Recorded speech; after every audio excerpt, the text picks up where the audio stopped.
Hello, dear friends. Good morning, good afternoon, good evening, whatever time zone you're finding yourself in, you're warmly welcome. Thank you for joining the Spiritist Talk promoted by the United States Spiritist Federation every Saturday morning at 11 a.m. Eastern Time.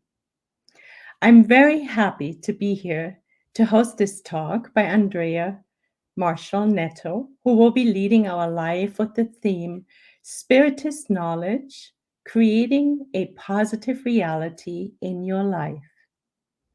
Before we begin, I would like to take a brief moment for some announcements. First, there is a new episode every Friday at 7 p.m. Eastern Time, and it's a podcast-like series called Psychology and Spirituality. A Bridge to a Better Life based on the works by Joanna DeAngelis. The Psychology and Spirituality weekly talks are based on the works of Joanna DeAngelis and will offer a safe space to confront, compare, correlate, and expand spiritual concepts from a psychological lens, bringing insights, practical tips, and real-world advice to help you lead a better life. Please subscribe to receive notification of new episodes at the USSF YouTube channel. Furthermore, I'm sure you've heard, we will have the United States Spiritist Federation hosting the 17th U.S. Spiritist Symposium on September 30th, 2023 in Portland, Oregon. It's right around the corner. The symposium will focus on the topic of spiritual path to mental balance, the spiritual path to mental balance, with a full-day program including talks, panels, Q&A sessions, youth panel, and kids and youth activities. So please join us and save the date. Lastly, on the screen, note please that there is a QR code, and if you want to help the United States Spiritist Federation produce more publications and promote Spiritism to everyone, please scan the code on screen for your donations. Now back to you, Andreia. Hi, good morning. Hello, good morning. So nice to see you. Likewise, Sunshine. Thanks for having me. Yeah, yes, anytime. Together with everyone who is watching the live right now, I want to give you a very warm welcome. It is wonderful to have you here to discuss Spiritist knowledge, creating a positive reality in your life. Before you will enlighten us during the next hour, please allow me to formally introduce you, Andreia. Andreia Marshall-Netto is the director at Conscious Living Spiritist Group.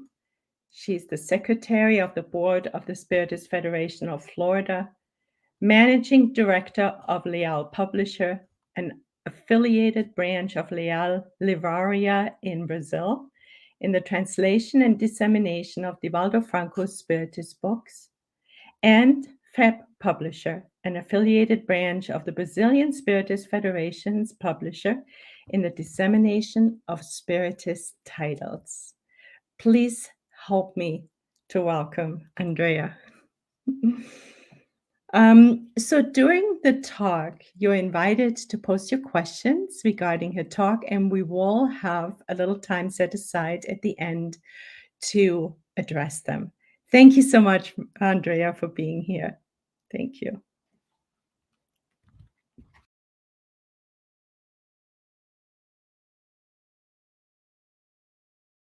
And I was on mute. Thank you, Sunshine, for such a warm welcome. Wouldn't be any different with a name like Sunshine, right? And this beautiful, warm smile. I'm very grateful for the invitation by the United States Spiritist Federation to be here. And also glad to be able to perhaps even make new friends with the symposium right around the corner, 2 weeks. I hope that if you're watching, you are able to make your way there.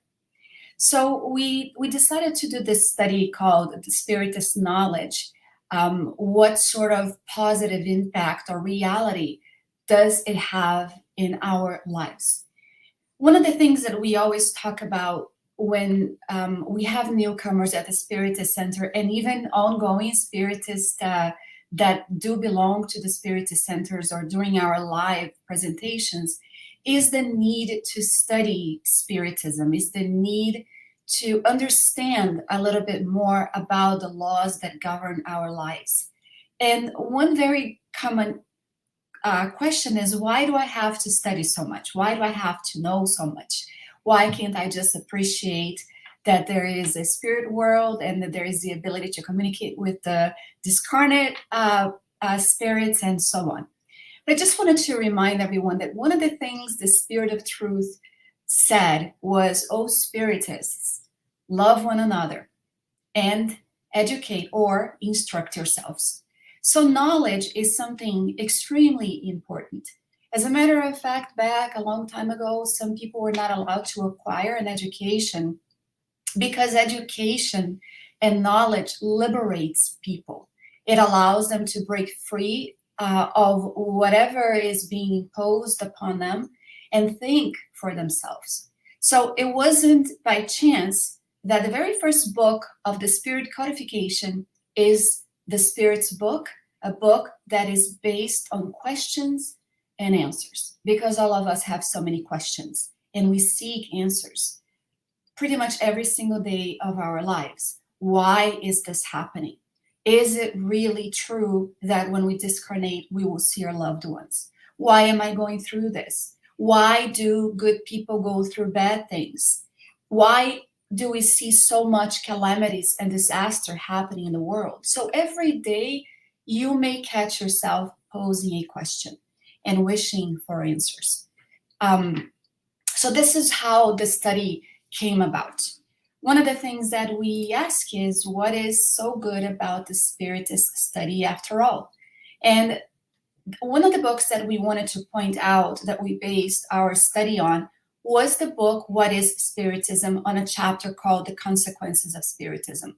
And although consequences may sound like a negative word, there is also the positive aspect of it. What are the consequences of doing something good? What are the consequences of following the laws? What are the positive consequences of not driving while drunk? And so on. So Allan Kardec comes and he poses this question to us somehow, because in light of the uncertainty that is concerned with revelations by the Spirit, a person might actually just ask, what is so good about the study of Spiritism after all?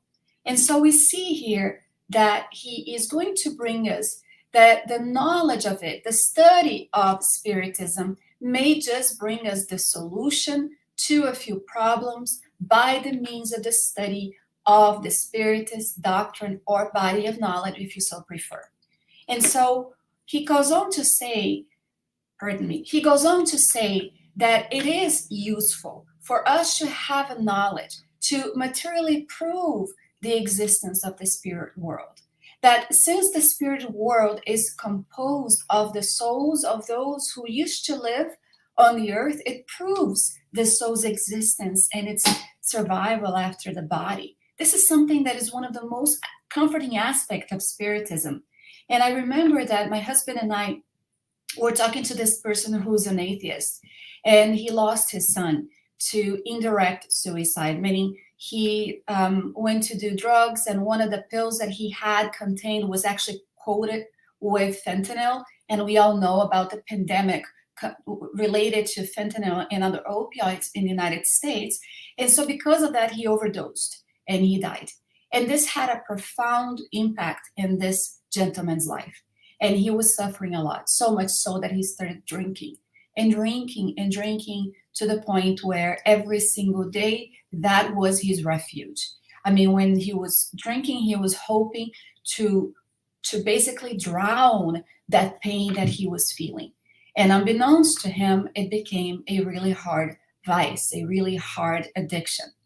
Well, his wife, being from Brazil and having the Spiritist knowledge, decided to bring him to the Spiritist centers, and we decided to talk to him. And one of the things that we realized is that it didn't matter how much information we brought him. It didn't. We realized at the end of the conversation that there was only one thing that we could possibly leave in his mind. One thing. What if? What if the spirit world truly is composed of the souls of those who discarnated, meaning his son is there, and that life goes on? Because not only was an atheist, he didn't really believe in anything. Really nothing, nothing, nothing. So when we posed that, it was a bit comforting. And he started to maybe say, well, maybe that's something that happens. And so Allan Kardec will continue stating that the soul, the spirit that manifests, review often their joys or their sufferings according to the way their earthly life lived, the way they lived while incarnated, consequently proving the notion of either a positive or a negative consequences of future consequences of our actions. And so one of the positive impact about this knowledge that when the spirits come back to basically manifest their joys or their sufferings, as we see in the great book Heaven and Hell, the second part of that amazing book, the testimonials from spirits in every sort of different characteristics, whether they were happy, whether they committed suicide, whether they were suffering, whether they were hardened type of spirits, is the ability to come back and say, hey, listen, I find myself in the spirit realm this way because of this, this, and this. So it's also as if the spirits, the benevolent spirits, had such a profound love for us and humanity that they decided to allow us to have this phenomenal body of knowledge in our hands so that while incarnated, we can truly, truly make a difference in the way that we live. Not because we are fearful of the future, because Spiritism doesn't bring that religious dogmas that we see in other philosophies, not to judge, because a lot of those philosophies gave us the basis for believing in God, for believing in spirituality and so on. But Spiritism comes and gives us a different view that God, our Father, creator of all, he is an educator.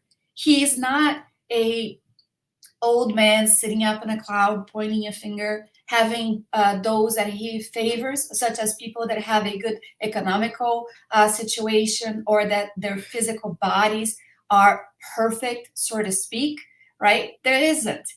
What we see are the consequences of the way that we live our lives. In the very same manner that if I have a house and I don't clean it, the consequences of that is going to be a messy house to live in. It's not going to be comfortable. In the same way that if I clean my house, somebody may visit and say, wow, what a nice ambiance you have here. And so this is our lives. It is meant to declutter. It is meant to clean up, if you will, after the mess that often we created in a previous existence. It's as if we are children yet again, being called upon by our Father to say, hey, go back to your room, sit there, think about what you did and what you can do better so that you're no longer grounded, right? So consequences are there. And so the spirits come and they describe their state, their situation. They talk about how they're able to correct the mistakes.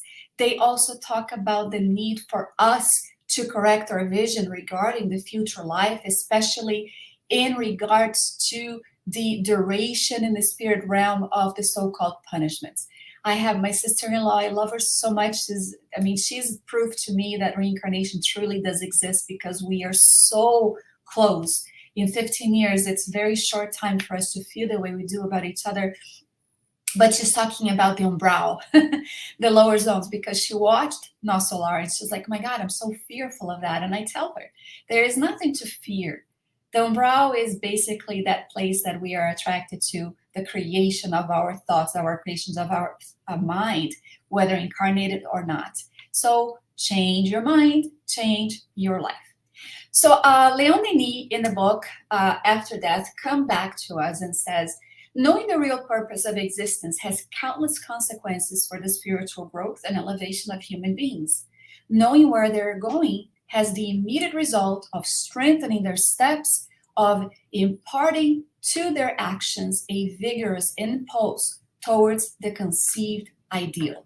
In order for us to have this vigorous impulse, we talk about one of the strengths of the soul, which is the will. So knowing where we are going and how we get there has this immediate result in strengthening our steps, because we are no longer voyagers going through a physical existence, but really not knowing where we are headed to.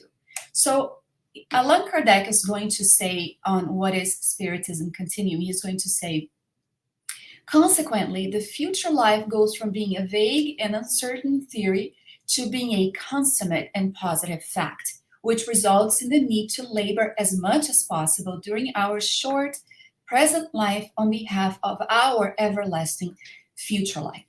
And one of the things that somebody was to ask me, aside from being consoling, what other word would I use to describe Spiritism? I would say empowering, and giving us the power to have this ability to labor as much as we want or as little as we want. It's really up to us. We already learn in Spiritism that we never regress. We always progress. We always evolve.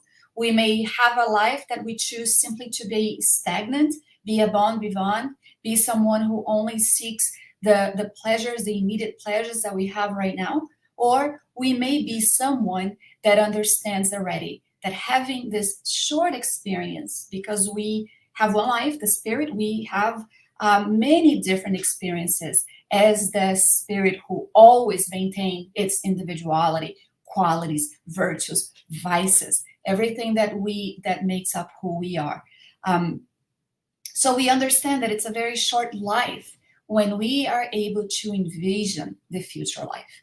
One such aspect of this is one example that I didn't really bring in detail, but I wish to let you know, which is on the second part of Heaven and Hell, the Suffering Spirits, Marcel, the boy in room number 4.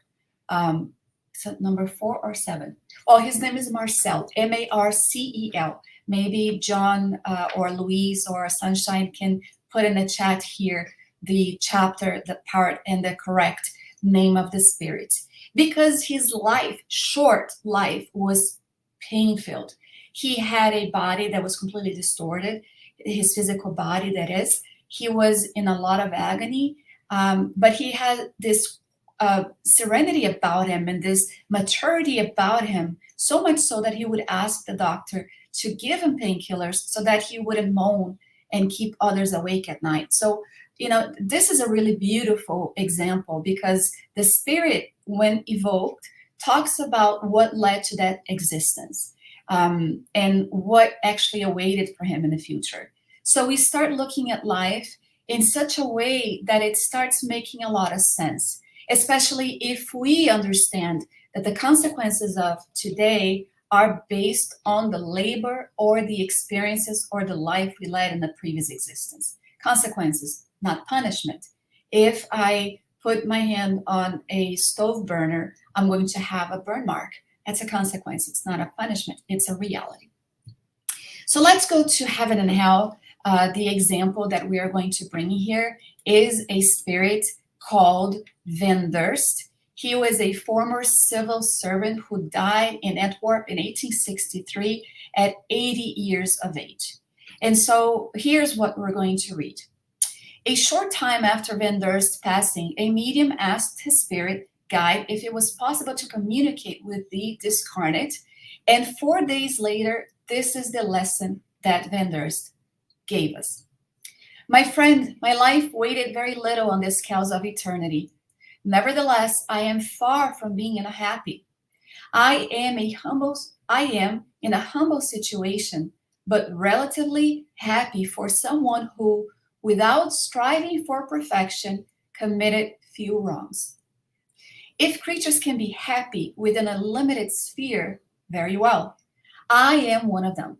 I regret only one thing, which is that I myself did not know then what you do now, for my state of confusion would have been shorter and less difficult. So he is addressing the Spiritists. He's addressing those that are responsible for the spirit communication, for working with Allan Kardec in bringing these communications and allowing us to have a glimpse, for example, in a life like Van Durst. So he says, it would have been much easier for me, the discarnation process, which is something also that is one of the mysteries, right? What happens when someone is nearing the death. And although hospices have the physical signs, the throttle and other signs, what happens on the spirit world at that moment? And this is something we can find in the book, Workers of the Life Eternal, 5 cases, different cases of discarnation that I really invite you also to read. It's really, really interesting. But he talks about, had I known now what you know, my process, the confusion, the state of confusion that I found myself in would have been a lot shorter and less difficult. He says, in fact, that state was lengthy. It was quite long. Feeling and not feeling alive. Seeing my body and feeling strongly connected to it, but unable to see it, to use it. Seeing those whom I love and sensing the thought that connected me to them vanish. How awful. Oh, what a cruel time. Can we imagine that? I mean, this is a state of confusion that he found himself in, which we all go through, kind of like when you are in a deep state of sleep and you wake up and sometimes you don't really know where you are, or when the alarm goes off at 7 a.m. and you don't know why you put that alarm at 7 a.m. and you want to hit snooze, but you can't. Well, that's life. And he's talking about that state of confusion. That state of confusion would have been a lot shorter.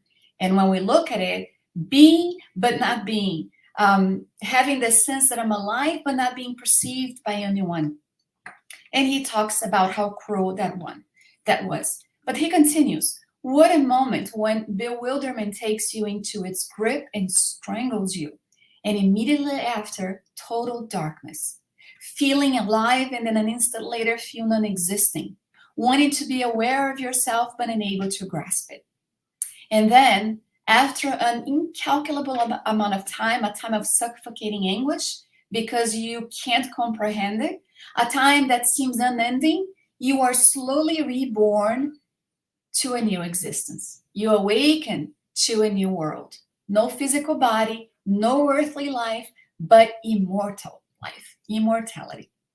So when we see this, and we see the example of Van Durst, and he's talking about how much easier that would have been for him if he had the knowledge of Spiritism like we do now, we start understanding one of the positive aspects of the Spiritist knowledge. And then he says, communicating through thought with everything that surrounds you. My friend, what an entirely new life. What a dazzling life. What a blessed life.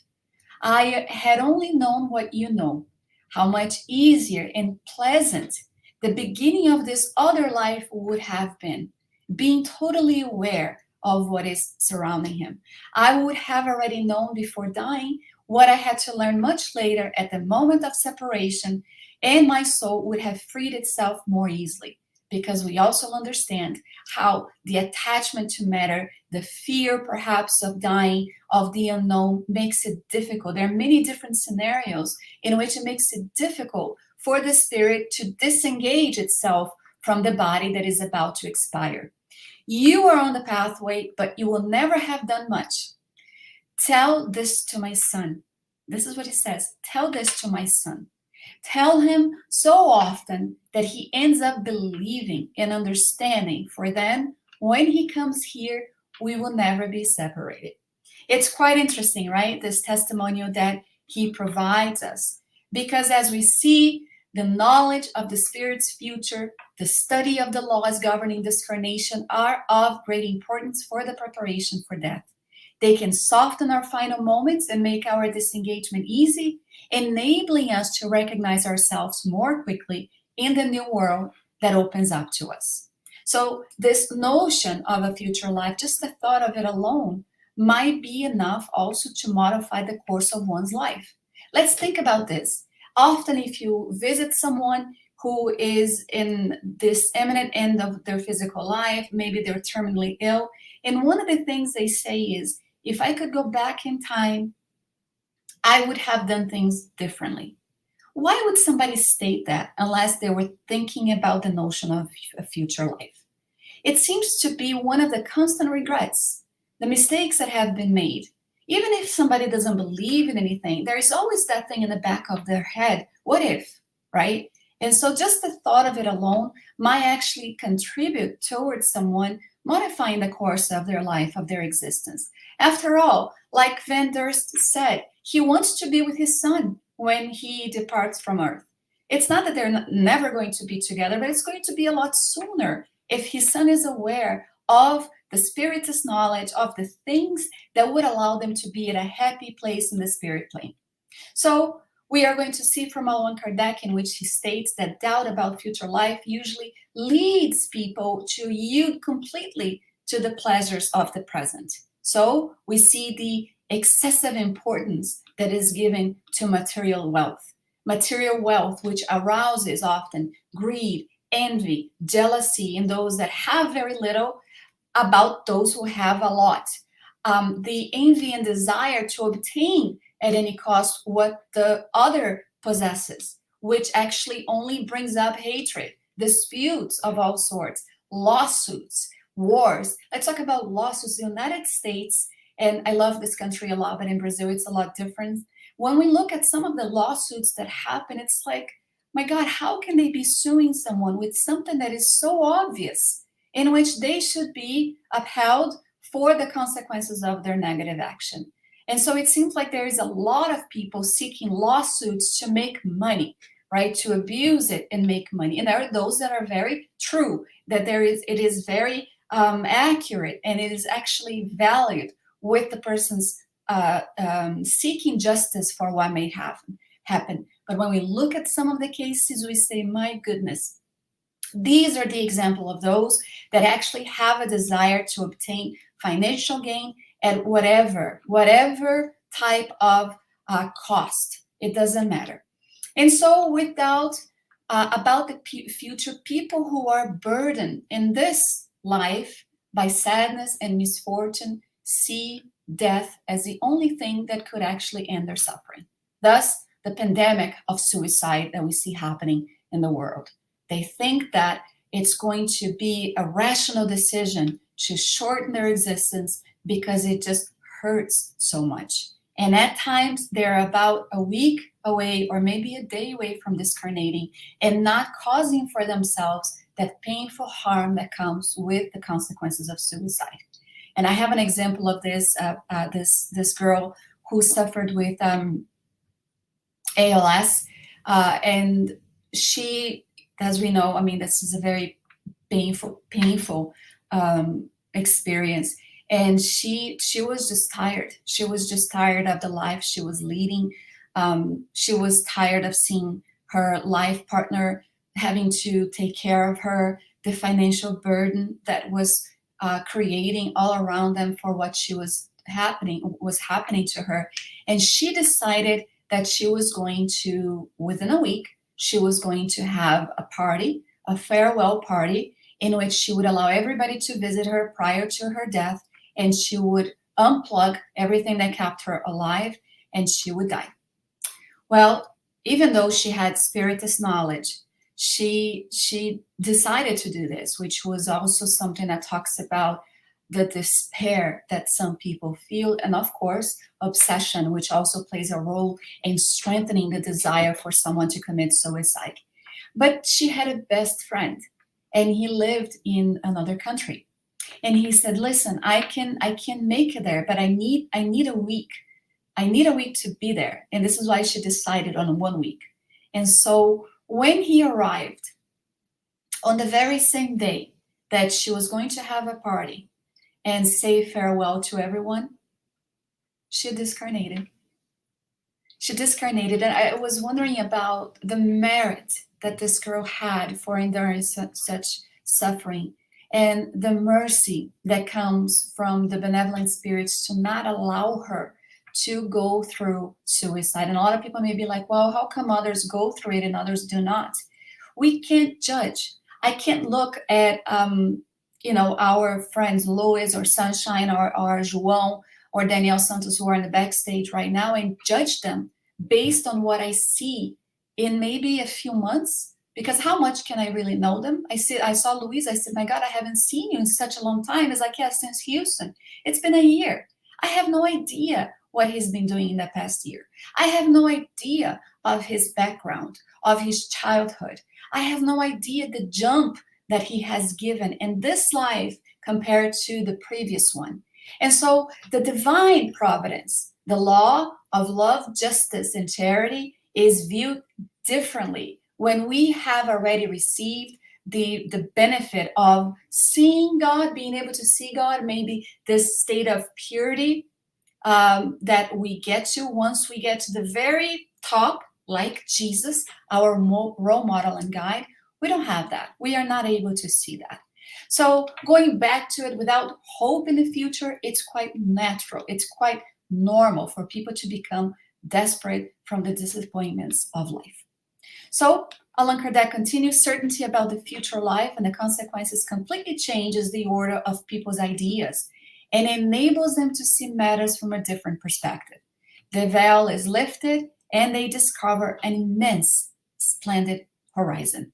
In light of the infinite and the grandeur of life beyond the grave, everything else becomes small and petty, and they marvel at the importance once given to matters so transient and childish. Hence, in the events of a life, a calm tranquility appears, which is already happiness in comparison to the worries and torments people impose on themselves when trying to rise above others. The same applies for vicissitudes and disappointments to which they become different.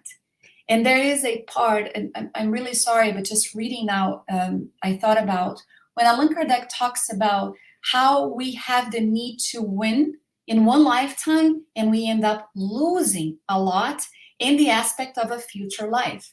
Let's say disputes, let's say arguments, let's say situations that end up having disappointing, chaotic, destroying type of relationships because somebody has a need to win that argument, to make their points known. Sometimes in marriages where divorces take place, in which had they just applied a little bit more patience and love with one another, seeking help, perhaps they wouldn't have to repeat the course in a future existence. Perhaps they wouldn't need to restart again, which is one of the causes of suffering a spirit faces. It's not punishment. It's realizing that they need to start again what they left unfinished in the previous existence. So from the examples of those who came after us, who used to live, people have shown us either the sum of a future happiness, which is the result of their moral progress achieved and the good that has been done while on the earth, or the opposite. So let's go back here to our slide. When the majority of people are imbued with this idea, when they profess the principles and practice the good, the result will be that the good will win out over evil in this world. In other words, they will understand that the law of charity taught by Christ is the fount of happiness even while in this earth. So knowledge about the Spiritist, knowledge. We see people imbued with the idea of this knowledge and they are able to profess these principles. But it's not just important to profess. It's also important to practice. As we see in the case of a spirit in their happy state and the beyond in Bordeaux, a communication that took place in which the spirit automatically answers something that the spirit read in the medium's mind. And the spirit said, I am very pleased to answer your call, ma'am. Yes, you're right. I did not experience the state of confusion per se. I had been in voluntary exile on your earth and was charged with casting the first serious seed of the great truths that are enveloping the world at this time, Spiritism. I always kept in mind an awareness of my homeland and quickly felt at home amongst my brothers. And so we see here that in the conversation, the medium was going to start answering some of the questions that were being posed. And the very first question was, although many spirits have explained their first sensations upon waking, would you be so kind as to tell me what you experienced after becoming aware of your situation and how the separation between your spirit and body occurred. And the spirit answered in the same way as for everyone else. I felt the moment of my liberation drawing near, but I was happier about it than many others because there was nothing to cause me any anxiety. Isn't it interesting? Nothing to cause any anxiety. The person is able to feel the imminent death coming, but there is a serenity that takes place over them. That there is this calmness as really allowing themselves to give in to that feeling of knowing exactly what is about to happen. I had already known about its consequences, although they were more impressive than I thought they would be. The body clouds the spirit faculties, and no matter how enlightened the spirit may have been before incarnating, its abilities are always to some degree stifled by contact with matter. So the person asks, did you profess Spiritism while you were alive? Look at this. It's the same thing that we saw on the slide. When they profess, here we see Allan Kardec bringing, when they profess these principles and practice the good. So the medium asks, did you profess Spiritism while you were alive? And the answer is amazing. The spirit says, there is a big difference between professing and practicing. Many people profess a doctrine, but they do not practice it. It was asked of Gandhi what he thought about Christianity, and he answered, I really admire Christ, but it's a shame that Christians don't practice his teachings. This is exactly what he's talking about. And then the spirit goes on to say, I practiced, but did not profess it in the same way that many people who follow the law of Christ are Christians, even if they do not realize it. So we see sometimes a lot of people doing a lot of good, and they don't profess any type of religion, but they practice in itself, because religiousness is this connection with the Creator, and that is acquired, that is able to be done because of the life that a person leads. And so the spirit continues. One may be a spiritist by believing in the immortal soul, its pre-existence, its incessant progressive evolution, and its earthly trials, which are necessary ablutions for its purification. I believed in these things, so I guess, therefore, I am a spiritist. I understood the errant state. The errant state is that phase that connects between incarnations. So because we are not pure yet, when I discarnate until the next existence, I will be in that errant state. And the spirit continues. The purgatory in which the guilty spirit rids itself of its dirty garments in order to don new clothes, and where the evolving spirit carefully weaves new garments it will wear and want to keep clean. I understood all this, and although I didn't profess it, I nevertheless continually practiced. I just wanted to really write here the expression the spirit used. This is not going through. Okay, there we go. The expression the spirit used carefully weaves the new garments it will wear. It's a wonderful image that portrays the solicitude with which the evolving spirits prepare for new existence. We are weavers of the new garments that we are going to wear in the future. Meaning, if when we look at somebody who is born with respiratory issues, right? And they never lived with someone who smoked, so they're not secondhand smokers, or they themselves have never smoked, but they spend their entire lives with these respiratory issues and afflictions that they have. When we understand the consequences of abusing our physical body, and we understand the mechanics of reincarnation, we see that whatever we do to our physical body gets impressed in the perispirit, that semi-material body that connects the physical body to the spirit. And so when I reincarnate, I have weaved, symbolically speaking, the new garment that I will wear. So she said, it's necessary to keep it clean. It's necessary to actually value our physical body. And so we see here how beautiful it is that we are able to weave the new garments that we are going to be wearing in a future existence. So the consequences of studying Spiritism, the positive impact that we find in Spiritism is shown here.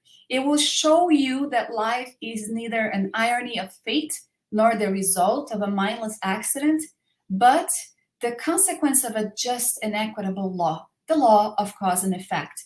Opening to you radiant prospects for the future will give you a nobler purpose for your actions. It will shine a ray of hope in the night of your uncertainties, mitigate the burden of your trials, and teach you to no longer tremble before death. So it's interesting to see this, right? If anything, if we could summarize how the Spiritist knowledge can have a positive effect in our lives, we can see it summarized right here by Allan Kardec, because it is something that is going to allow us to liberate our conscious in knowledge. It's going to allow us to have clarifications about ourselves, about our origin. And I don't mean I'm from Brazil and you're from the United States. No, we're talking about the spirit life, the destination, our destination, the reason for being reincarnated. It's going to give us an understanding about death, the discarnation process, and about the spirit life. And it's also going to allow us the need to learn and educate oneself, ourselves, to become a better person, developing the virtues that are actually something that is going to come about when we are able to transform our inner life. So the Spiritist understands this and starts seeing the present reincarnation as something that cannot be wasted. It is the point in which we look back and we no longer say, if I knew back then what I know now. It doesn't matter. Joana de Angelis is going to state in all of her books in the psychological series that mistakes are actually experiences that allowed us to get where we are. So it allowed us to have this jump in our inner transformation. And one sign of that is because we recognize that we no longer do now what we used to do back then, or that certain atrocities, certain injustices actually hurt us to the very core. It touches us. We are no longer indifferent to the suffering of our fellow beings. So we are going to see that it's going to have not only a philosophical type of consequence and knowledge, but it's also going to have a moral one as well. And we see that there is going to be no longer any doubt. There isn't. And even if we try to say, what if all of this that I'm studying in Spiritism is a lie? We just need to think back on mediums that made a difference, such as those that helped Allan Kardec, but also in our century, last century, in this one, Chico Xavier, who psychographed more than 400 books with a third grade education, books such as The Mechanics of Mediumship, or the other books that we see that he brought us, Evolution in Two Worlds. We see somebody like Divaldo Franco, who dedicates his whole life bringing us messages of enlightenment, like the book On the Way to a World of Regeneration related to the pandemic, which after its publication, we see scientists saying today things that were mentioned in the book. So it can't be a lie. It can't be an illusion. Death becomes that which is only a change of state. And we stay connected to those that we love. We stay connected to them. It doesn't break the tie. We start understanding about the plurality of existences, because one can't reach perfection in just one life. It's impossible. And so we see how important it is, because the knowledge of Spiritism is going to allow us to understand the evolution of the being through its lives of rebirths, building its own future, constructing through its daily actions amidst both the lower life and happy humanities, the oneness of origin and purpose for all, the gradual perfection, the result of work performed, the ordeals endured. And we see here the self-made man statue beautifully illustrates what we're talking about. It's as if we are the ones utilizing the chisels, the hammer, the tools necessary to allow us this piece of rock or marble, whatever you want to call yourself, to start polishing and becoming that integral being, becoming that person that we are destined to be. But in one life, we can't do that, much like the self-made man statue that we see here probably took a long while to complete, to be accomplished, and it is often utilized to talk about the transformation of the being.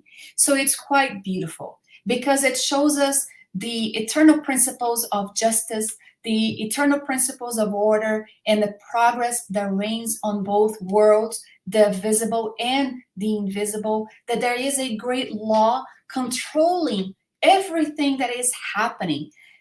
Be it as chaotic as we may look and we think that it's not in control, we are but children sitting on the floor watching our mother weave that beautiful piece of art that from underneath we only see lines crossing each other and it's all messy. But when she turns it around, it is a beautiful rose or a beautiful image of a tree, whatever we want to call it. Although things seems to be crazy, there is actually order in the world.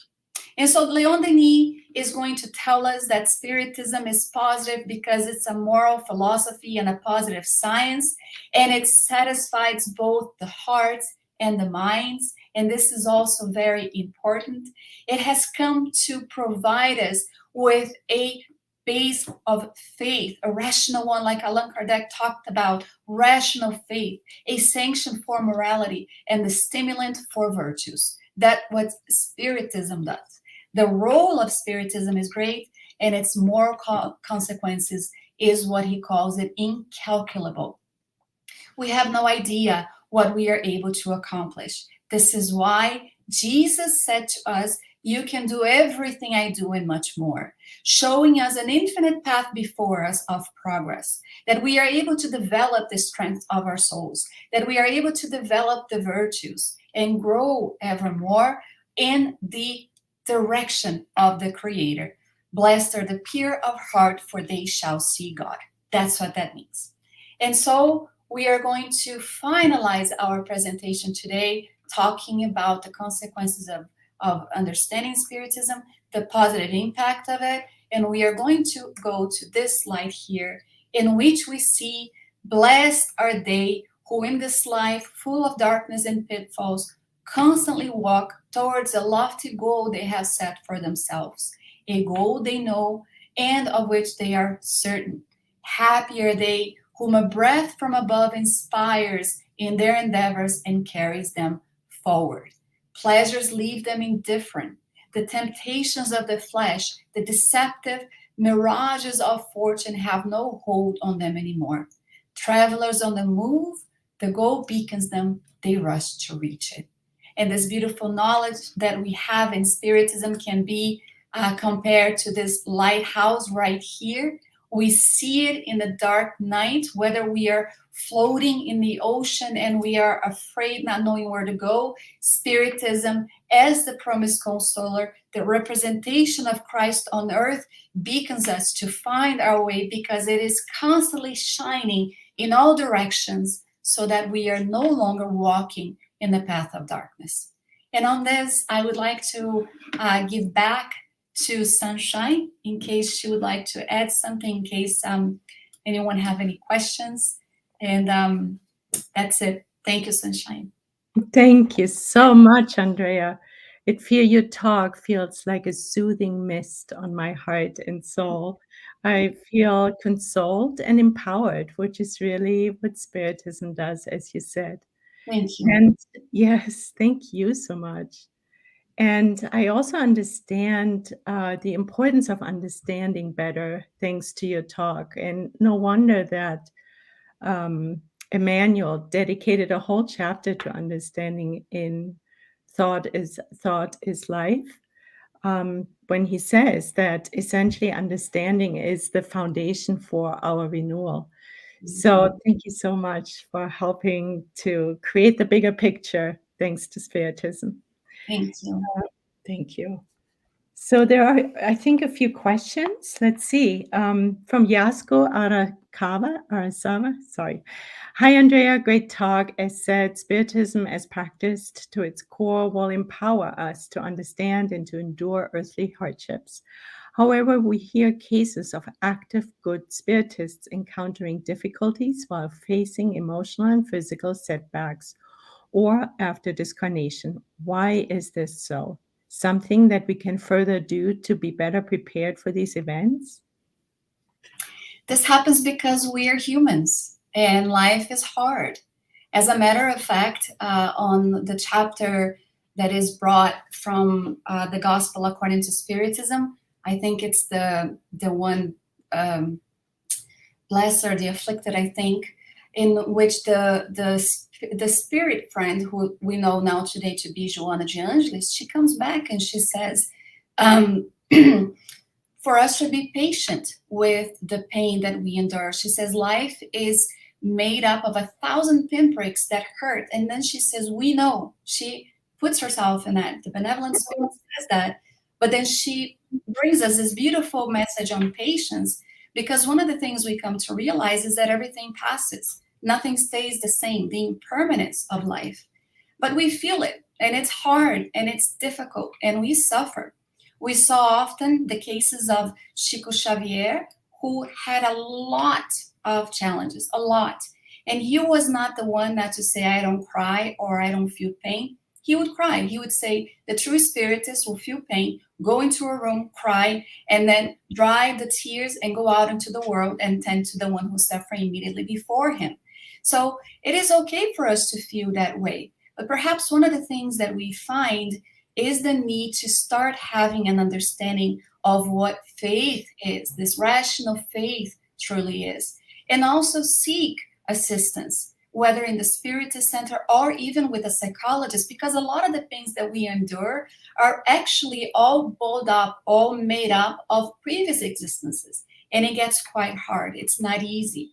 Let's think about the aspect of how reincarnation will unite past enemies so that they can be able to unknot the delicate necklace, which is the relationships between two people, and it becomes all knotted. I don't know if you guys understand this. If you have like those really delicate necklaces and you leave it uncared for, and before you know it, when you try to use it, it's full of little knots, and you have to very carefully, right, unknot it, otherwise you break it. Those are the relationships we have now. Those are the relationships that we recognize, and it's not easy, that in our subconscious we see, wow, what if the person before me is that someone that I erred with in the past, right? So when we see this, we start seeking in Spiritism through this rational faith, the emotional and spiritual support that the Spiritist Center offers, that the Gospel at Home offers, and prayer. Because as we see in the Gospel according to Spiritism, we are taught that prayers are amazing tools for having this type of comfort through the hardships. And they will say prayers is not going to annul the trial or the expiation, but it's going to make it a little easier. The burden of it is going to be a little lighter, and we will be able to carry on life with solid step, being able to take a breath. We also know, or better yet, when we know that when we are asleep, the benevolent spirits will come to our aid and guide us and talk to us and encourage us. This in itself is something that we should consider when we go to sleep at night in our prayers, to even request that. I do that. I either request that I work, or that I study, or that I am guided somehow, if I have any merit to do so, but that I should be aligned with something that is positive while my body is resting. Because when we wake up refreshed. We wake up stronger. This is why they say never to take an action when we are heated in the moment of passion, or whatever the case may be. Sleep on it, because during that night, perhaps we will receive some guidance about the problems that we are going through, about encouragement that we receive, so that the trials become a little less heavy on us. Hope that answered a little bit. Thank you so much, Andrea. And then, like the second part of her question, setbacks after discarnation, this is also something, because when we talked about that spirit in Bordeaux who talked about the difference between professing and practicing, this is why some spirits, even spiritist spirits, suffer in the beyond, because their lives were filled with empty actions. Professing it is easy. I'm here talking about the positive impact of Spiritism, but only my husband who lives with me knows my difficulties and my challenges. And so practicing Spiritism is something quite different, right? So, am I someone who is seeking to be in the spotlight, having credit for the Spiritist work? At the Spiritist Center, if I am someone who does the passes, the healing, the laying of hands, do I feel like I'm the whole person who is the healer of all healers? Or do I understand that I am but a humble servant? So, what the Spiritist goes through after discarnation is totally aligned with the way one lived their lives, how they practiced Spiritism or not. But just to consider how benevolent the spirits are, it's not like we're looked down upon. It's not. This is why we have spirits like Bezerra de Menezes is coming back with messages to strengthen us, and often directed to the spiritists. He talks about the need to be united. He talks about the need to work together.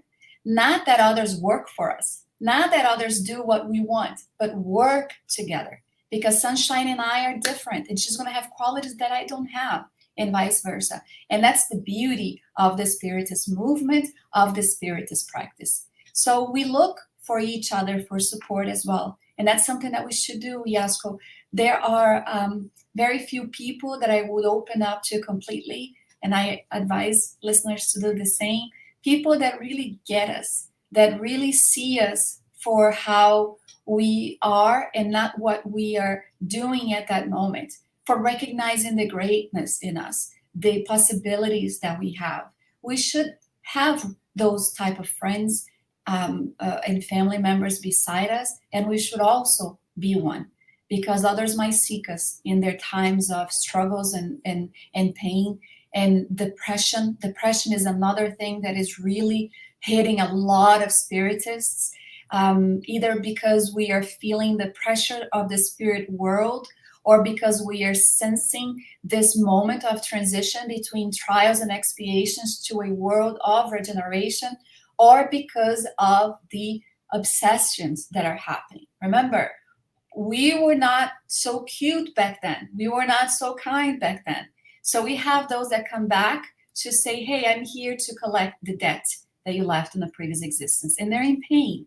So in our prayers, we should also pray for them, so that they can see that we are trying to practice Spiritism, not only profess it. Many of us were in religious groups in previous incarnations. We were those who would say, kiss the ring, or those that felt like they were in power and they were better. So Spiritism comes and says, we are but humble servants, that we should look for the type of leadership that Francis of Assisi had. He just was, and people wanted to be with him and follow him, but all had their own tasks. In the same manner of the disciples, Christ made himself smaller. And the beautiful passage in which he starts washing the disciples' feet, and Peter's like, are you kidding me? I'm not going to let you wash my feet. And so Jesus says, well, then I won't have anything to do with you. And when Peter hears that, he says, Master, wash my feet, my hands, and my head. Wash all of me. Because Christ was showing that we all need to learn how to serve. It doesn't matter whom we are. The need to be humble, the need to be of service to others. So we have the way. We just need to seek that which can strengthen us and try to make the difficulties a lot easier, because we're going to have them. It's natural. It's normal. It's normal to suffer and also cry, but it's also important to learn how to suffer well. And that's in one of the chapters in Spiritism as well. Suffering good or bad. Thank you so much, Andreia. Beautiful, beautiful. God is so good. And if we just remember that, right? Yes. And I'm sure there's another question. Thank you.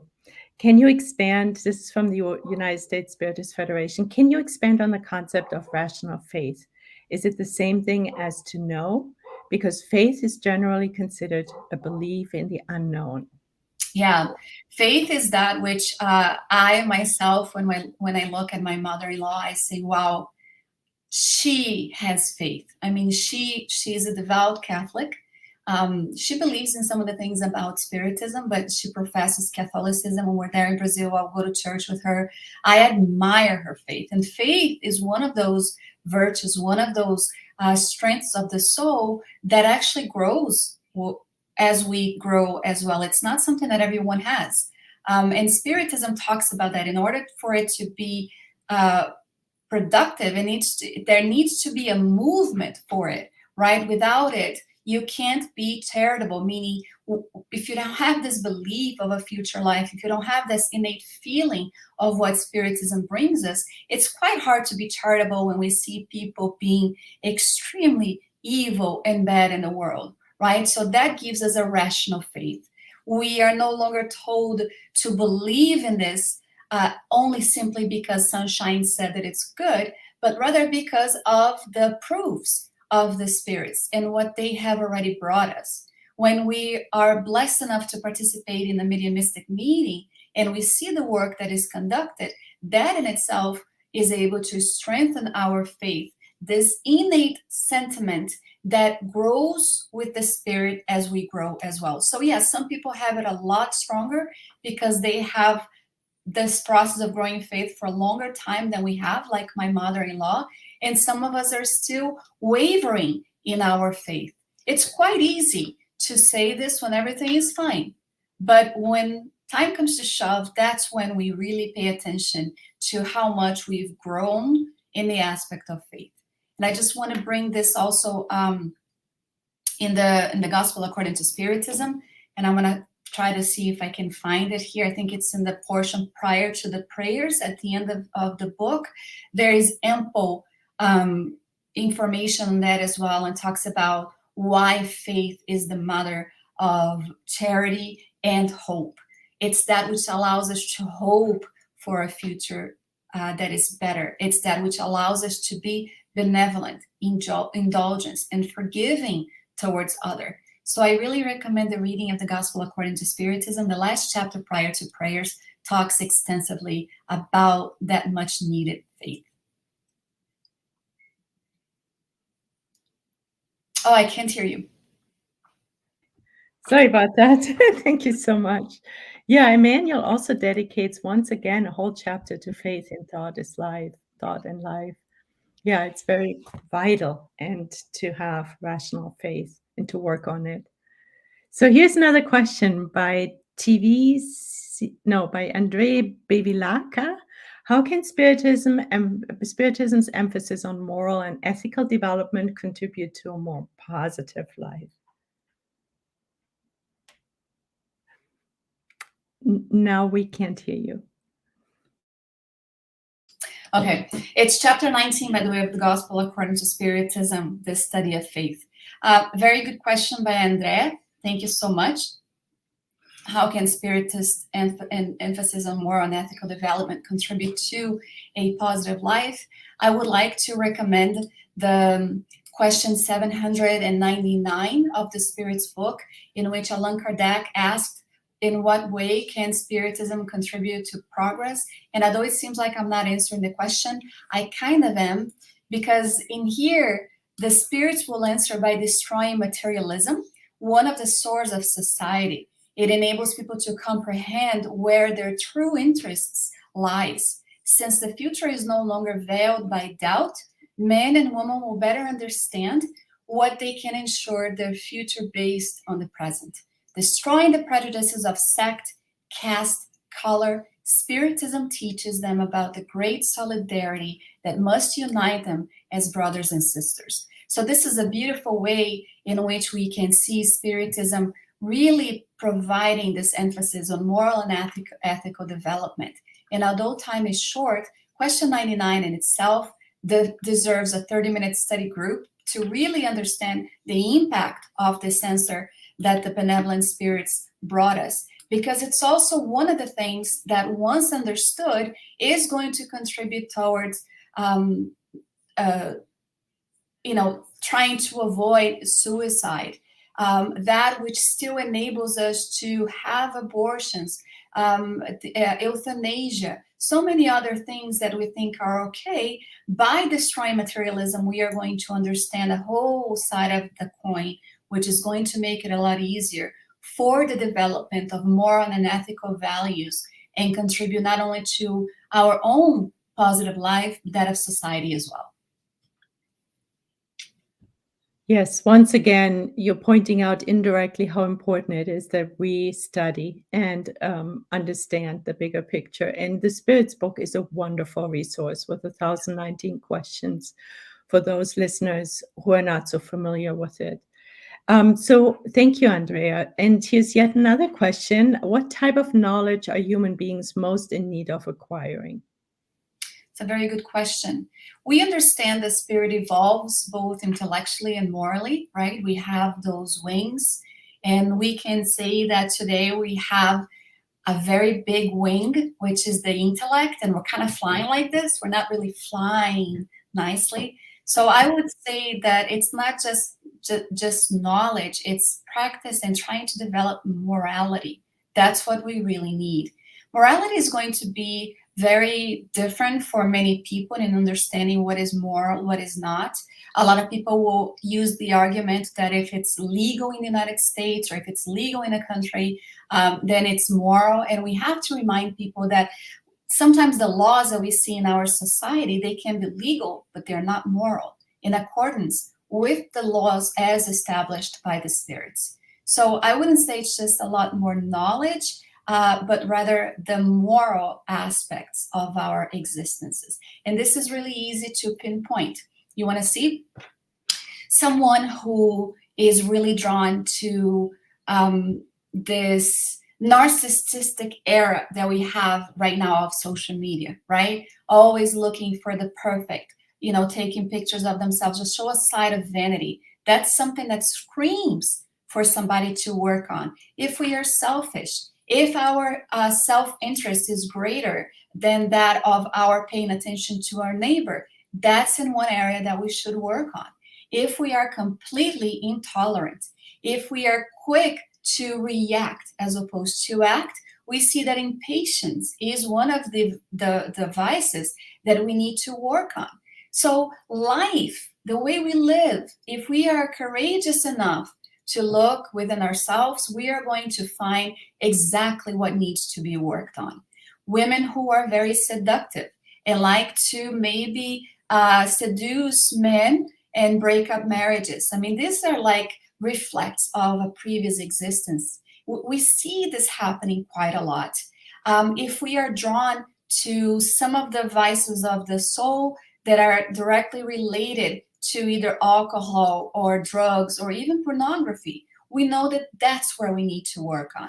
So we are going to be pinpoint towards the area that we need to work on most. And for some of that, if not for all of them, I could say, sometimes we do need assistance from professionals, transpersonal coaches, psychologists, whomever may be able to assist us in trying to understand why we feel, why we live the way that we do.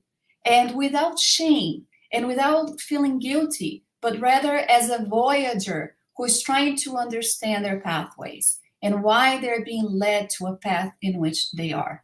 Because if Spiritist knowledge is empowering, then how are we using it to make sure that we are leading a better life, that we are fulfilling a life that is lived based on trying to develop these virtues and being awakened, being consciously awakened.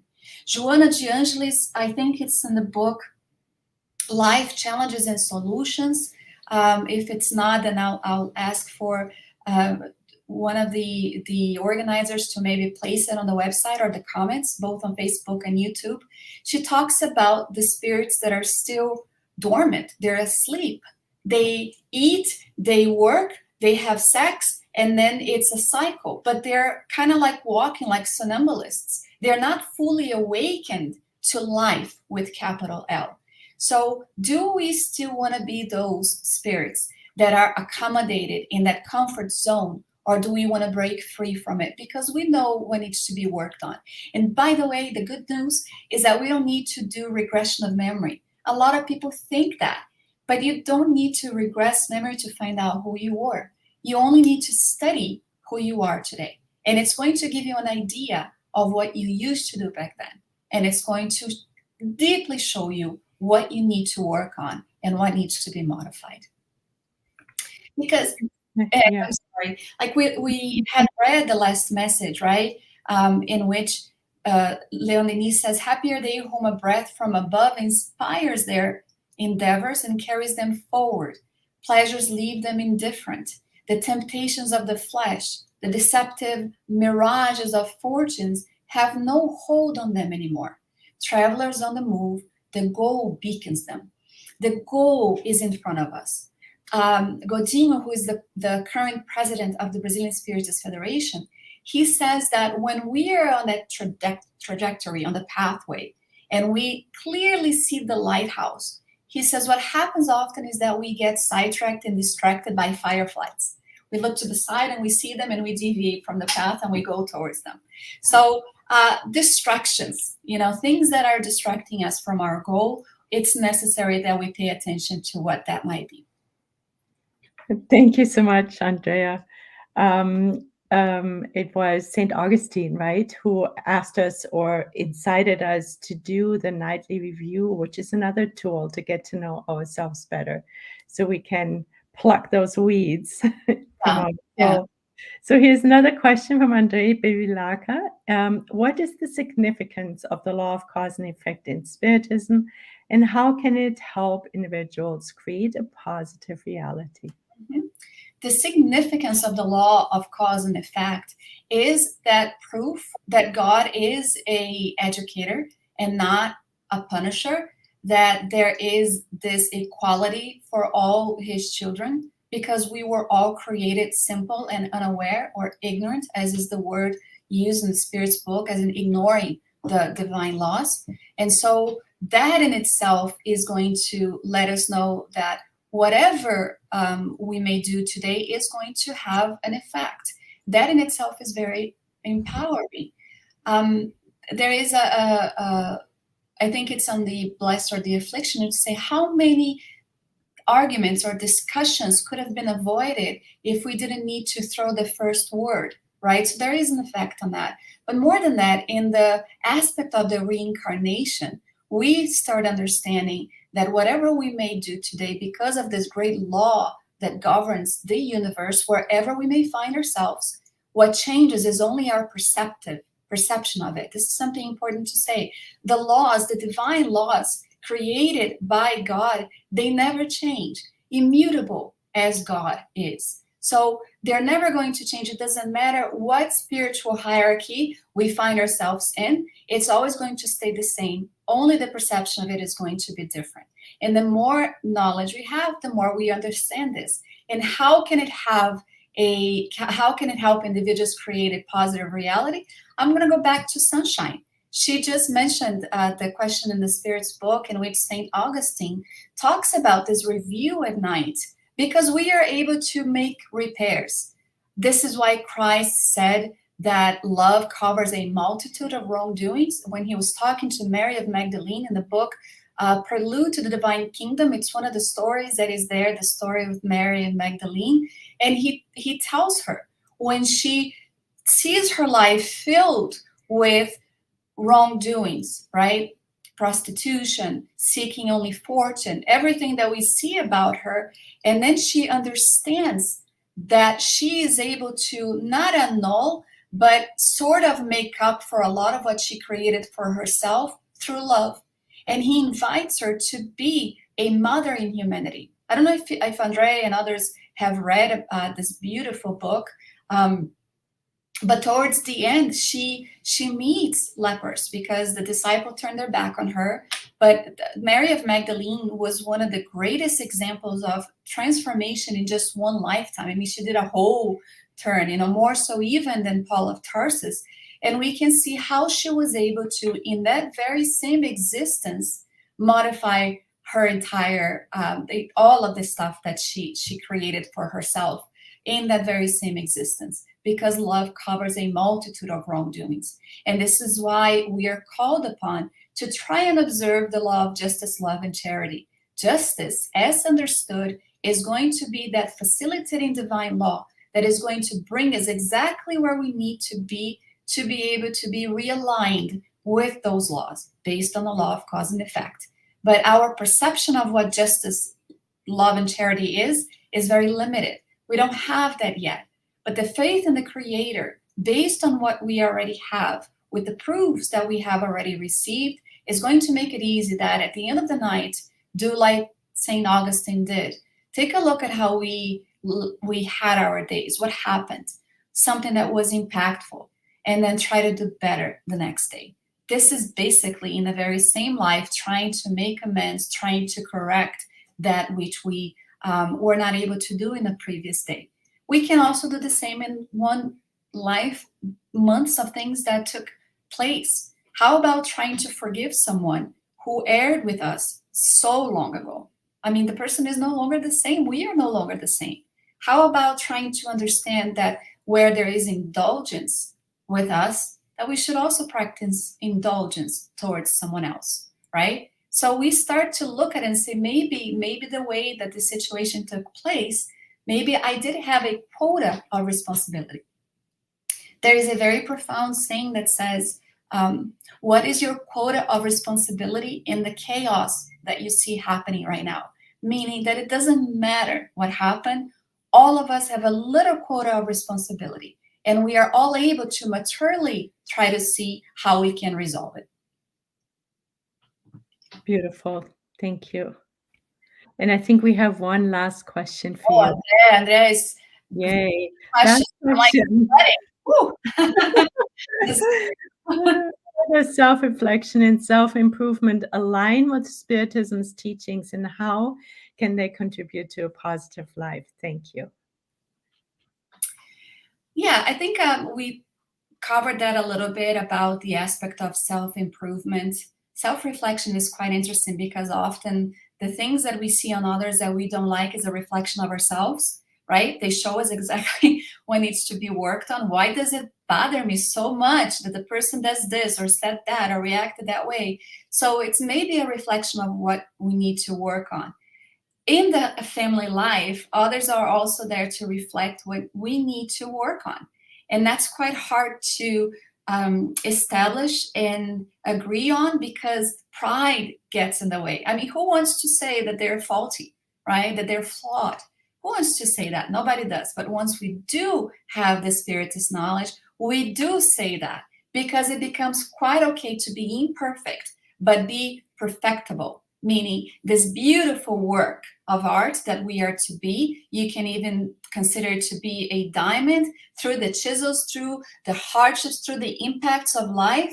That beautiful stone is going to shine through. And eventually there will be no other color, nothing around it. And we are going to shine brightly and in a very unique way because no diamond is the same. It's, by the way, my favorite stone. So I know about that. So it makes it a lot easier. And Spiritist teachings is going to facilitate that. Because if I am working on my self-improvement, like I mentioned, and I have already been able to target what needs to be worked on, then I have this impulse, like we read in the previous slide, that compels me to get to the goal of modifying it, of transforming it in my life. And it may take a while. We know some cases of disagreements in the family life that takes an entire reincarnation, and it needs to be continued in a future one. And this is why we see so many people repeating in their family lives until they get it right. One comes as a mother, next life they come as a child. The previous one, they were a husband. So that through the different types of manifestations of love, we are able to get to the pinnacle, to the main source, which is love for one's neighbor as understood by Christ, and charity. Yes, love and knowledge, the two wings, right? That will help us soar, as you mentioned earlier. Thank you so much, Andreia. some of that, and sorry if anything was a little bit confusing. Nothing. No, we feel very comforted and we understand things better. And it was a wonderful talk. Very good. Thank you. And also thank you for everyone who listened to Andreia. We really greatly appreciate it. And there's always more to learn. Next week, we will continue with another podcast, with another live at 11 a.m. Eastern Time. And please join Yasko Arakawa next week. And the theme will be what matters in the discarnation process. We can't wait. So, Andreia, would you be willing to lead us into a closing prayer Sure. today? Thank you so much.